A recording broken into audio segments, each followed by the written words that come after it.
Okay, we got some of your confessions here today. We all are messing up right and left all over the place.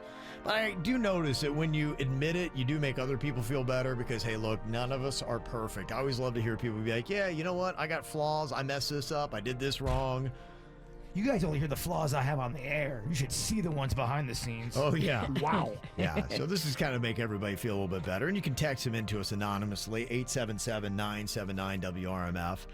This one confession here says, boss asked for my expert advice while buying his first Rolex after admiring mine for months. He wound up paying $9,000 and waited 9 months for his Rolex to arrive. Meanwhile, he doesn't know, but I bought mine at a market in the Bahamas for $100. Oh. Okay. Yours is a fake. And he's been admiring it. There's some good fakes out there. You can buy like these Rolex fakes that really do look real. Why? I don't even understand why you would even buy the real then. Well, if you buy the real, a lot of times they do go up in value and they do, last a lifetime. Okay. You can pass it down to your kid. Okay. What are those shoes I like that I blew out? They blew up. What they're called? Crocs? Crocs. I had fake Crocs. Wow. Okay. Whoa. I mean, talk about low, but Crocs are badass. It was a croc. It was like CROCK. You shouldn't even be allowed to contribute to this conversation. It honestly took a level away from my feet.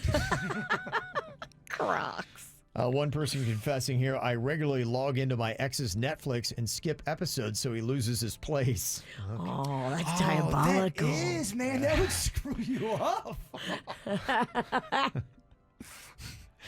Somebody said, I once went to a pizza restaurant and the waitress asked if I'd like my pizza cut into 4 or 8 slices. I thought about it. I said, I think 4 because I'm not sure I can eat 8.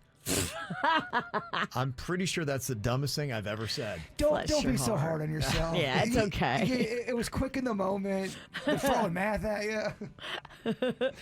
Another confession says, somehow I'm in the situation where I hate baking, but I can't stop making things to put on Instagram because that's what my followers expect.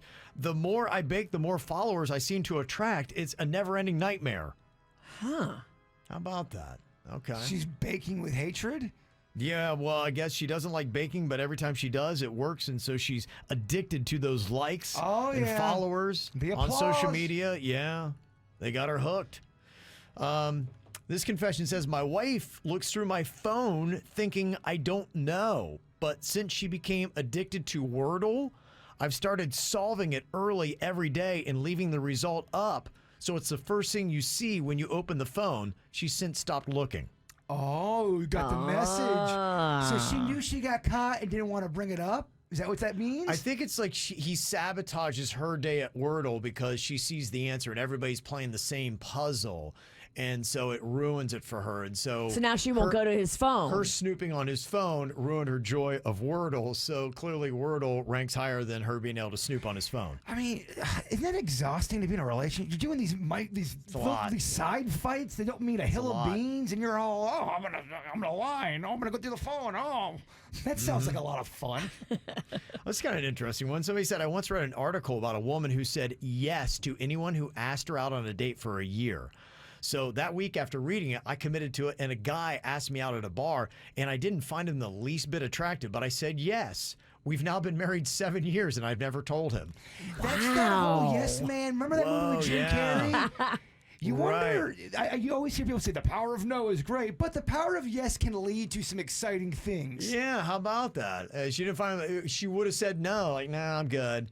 And wound up, I guess, loving his personality, and now they've been married for 7 years. You never know. But he has no idea. Do you think Don't tell him. Yeah.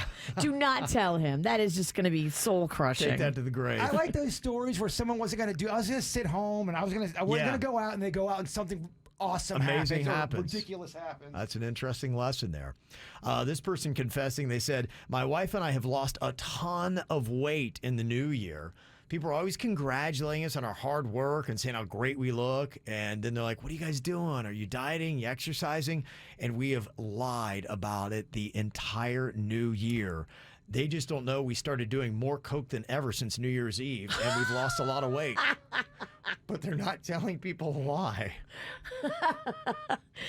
That's a very expensive diet. It is an expensive diet. And that's one you want to keep it kind of quiet. What do you think people would say if you're honest? Be like, no, we're just doing a lot of blow. Would people just think you're kidding? Yes. Or would they, okay. Yes. They would think you're kidding. Maybe you should just start going with the truth then. We're doing a ton of blow. That's why it does work. Why are you so skinny? Oh, I got a cane Blow. issue. Yeah. Just see how people start responding.